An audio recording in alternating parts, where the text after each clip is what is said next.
In the Bible, we can find several examples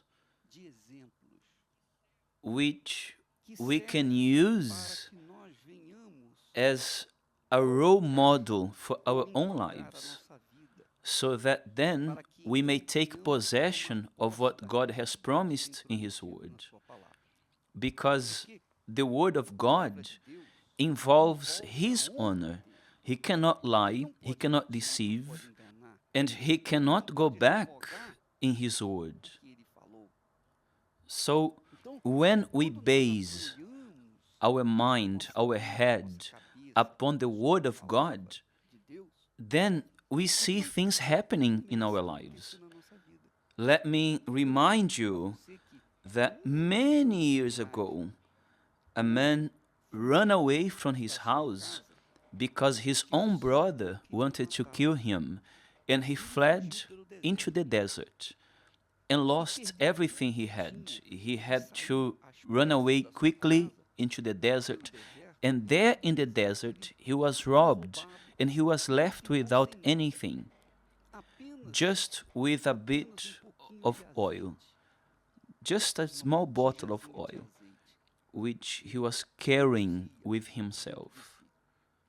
So he believed in God, he had faith in God, he believed in the promises that God had made to his fathers. One day, he placed his head on a rock in the desert. He was alone, there was no one there, he had nothing. And on that stone, he dreamed. And in his dream, he saw a ladder that was from earth all the way to heaven, and angels coming up and down.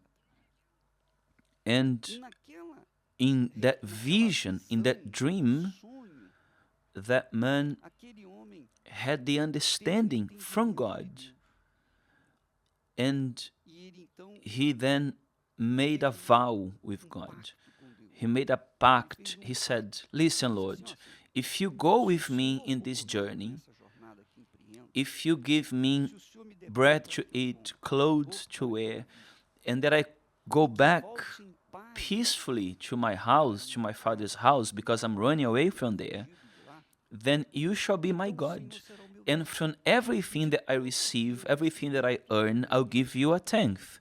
Meaning that the tithe was a sign of the pact he made with God. And because of that pact, he then started to prosper. He went to work in his father-in-law's house. He wasn't his father-in-law, of course, at the time, but then he became his father-in-law. His father-in-law became rich, and then he said, "Okay, so now I'm going to work for myself." And he became rich himself. And he became a prosperous, rich, blessed man. His enemies were not able to destroy him. Why? Because he had made a pact with God. And that's what you must do in order to change your life. But where is it that he had that vision or that understanding? It was on that stone, when he placed his head on that stone.